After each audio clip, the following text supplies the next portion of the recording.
그러면 쉘코드 리얼 디코드.bin을 확보를 했으니 이제 이걸 아이다 가지고 분석을 한번 해보겠습니다. 이제 난도가 훨씬 높아지죠, 갑자기.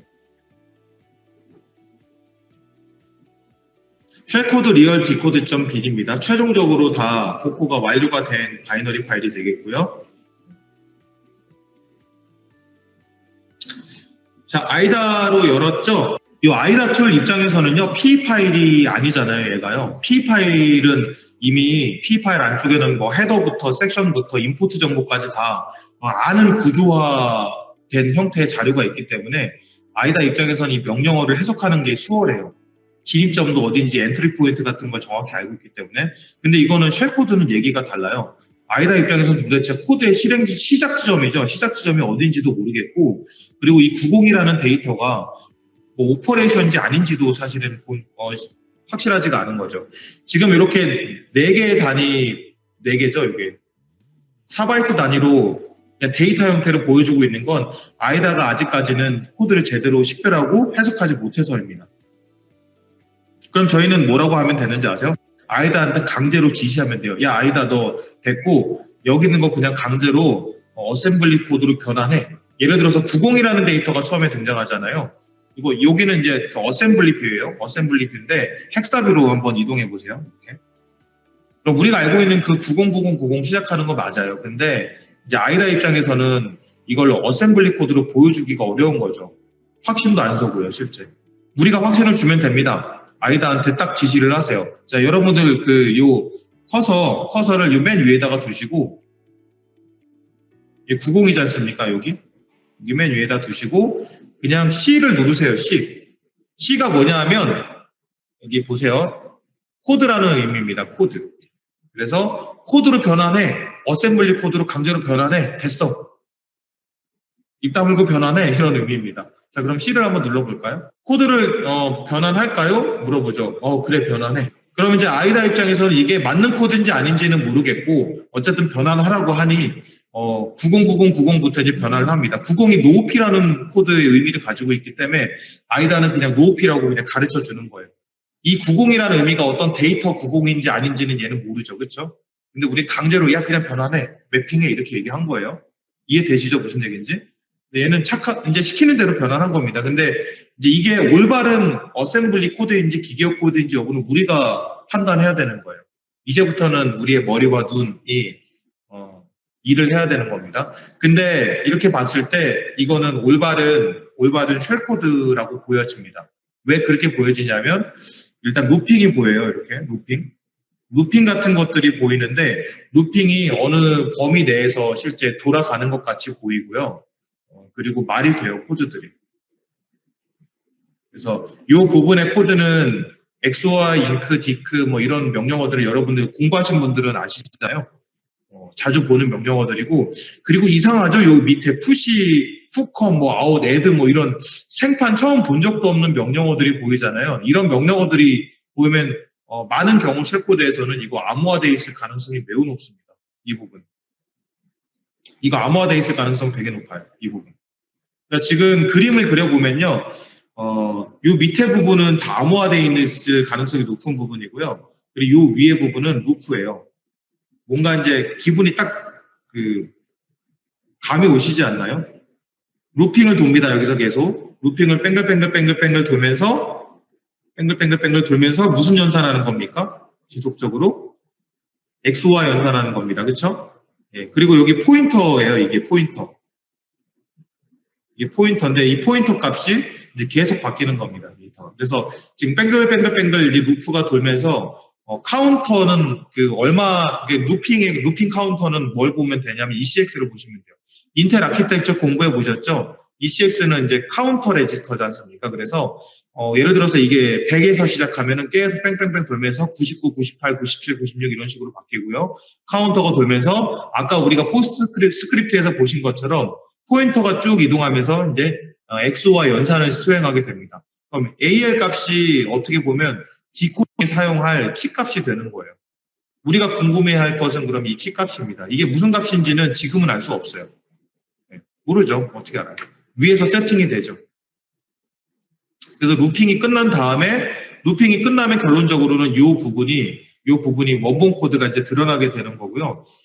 그럼 궁극적으로 끝판왕이죠, 끝판왕. 이 쉘코드의 끝판왕은 이 부분이에요. 제가 하이라이팅한 부분. 이 안에 분명히 원본 쉘코드가 있을 거고, 우리가 식별 가능한 문자열, DLL 함수 이름이 등장할 가능성도 있습니다. 대충 이해되시나요? 그러면 이제 이 쉘코드를 가지고 우리가 뭘 해야 되느냐? 이거를 쭉 긁어서요. 이거를 쭉 긁어서, 여기는 모든 코드를 긁어서, X64 디버거 있죠. 디버거의 메모리 공간에다가 배치시켜 놓고, 그리고서 여기 있는 내용을 이제 이 디코딩된 결과를 가지고서 분석을 해야 됩니다. 자, 이제 교재를 보면서 좀 이 샘플에 대해서 정리를 해보면요. 제가 이제 그림을 그려놨는데, 루핑이 계속 돌면서 이 부분이 이제 슬슬 옷을 벗기 시작하는 거죠. 알쏭달쏭한, 이 부분은 사실 아이다가 저희가 강제로, 어셈블리 코드로 강제로 변환해라고 했으니까 변환을 해준 건데, 사실 말도 안 되는 코드인 건 맞아요, 이건. 사실 이건 그냥 데이터입니다. 암호화된 데이터. 쉘코드 데이터. 그래서 이제 디버거에다가 이렇게 올려요. 메모리 공간에다가 지금 이 데이터를 쭉 올려서 쭉 실행을 시킵니다. 에코팔로 시작하는 부분이 있었잖아요. 앞에 9090 있고요. EIP 레지스터가 이쪽으로 오죠. 그 다음에 스태핑을 쭉 밑으로 하게 됩니다. F8키, F7키 이런 거 있잖아요. 해보셨잖아요, 다. 그럼 쭉 가다 보면 이제 루핑이 계속 돌죠. 아까 루핑 부분 기억나시죠, 이 부분? 계속해서 이제 뱅글 돌면서 이 밑에 부분이 이제 복호가 되기 시작합니다. 여기가. 그래서 복호가 완료가 된 루프가 끝나게 되면 이제 이런 식으로 복호가 된 원문 코드입니다. 이 코드들은 이제 기본적으로 패턴들이 있는데요. 이 코드는 그 DLL의 익스포트 테이블을 분석하는 데 사용되는 코드 패턴입니다. 그럼 이렇게 되려면 이제 제가 PE 파일의 익스포트 테이블에 대한 추적 방법에 대한 이제 자료 구조 얘기를 또 해야 되고요. 이걸 이해시켜 드리려면 결론적으로는 지금 이 코드들이 첫 번째로 어떤 목표를 향해 가는 거냐면 동적 바인딩을 위해서 이제 달려가고 있는 거예요. 쉘코드는요. 여러분 쉘코드는 불청객이에요. 운영체제 메모리에서는요. 메모리에 적재된 데이터들을 보면요. 실행 파일 이미지가 있고요. 그리고 DLL들이 같이 따라서 올라오지 않습니까? 그리고 이제 버퍼 메모리 스택이나 힙 같은 것들이 존재해요. 근데 쉘코드는요, 불청객이에요. 지금 한컴이잖아요, 한컴 오피스 문서의 가상 메모리 공간에 쉘코드가 지금 올라간 거란 말이에요. 근데 이 쉘코드는 올라가긴 했는데 쉘코드 입장에서도 뭐가 난감한지 아세요?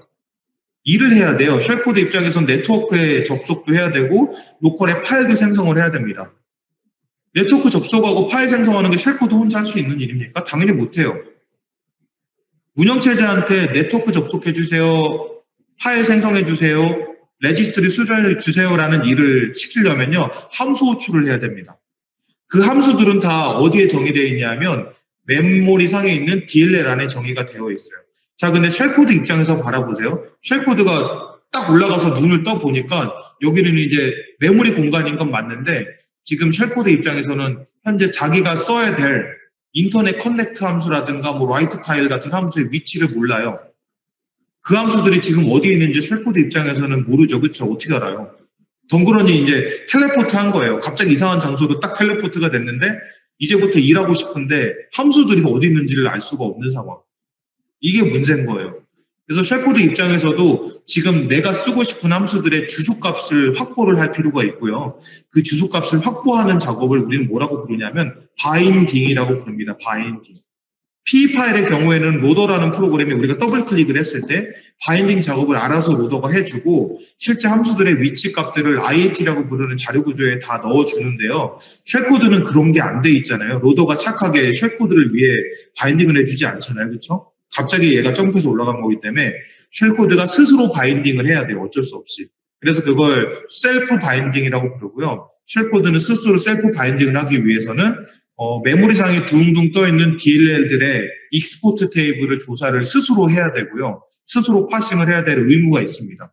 그래서 지금 여기 있는 교재에 있는 이 코드 있죠, 이 코드. 이 코드는 다 어떻게 보면 익스포트 테이블 같은 것들을 탐색하는 데 사용하는 데이터라고 보시면, 그 코드들이라고 보시면 되겠고요. 결론적으로 이런 코드들을 쭉 호출을 하면서 익스포트 테이블에 있는 DLL들이에요. DLL 익스포트 테이블에 있는 함수의 주소들을 죄다 수집을 한 다음에서야 쉘코드는 함수 호출을 하면서 자기 일들을 할 수가 있습니다.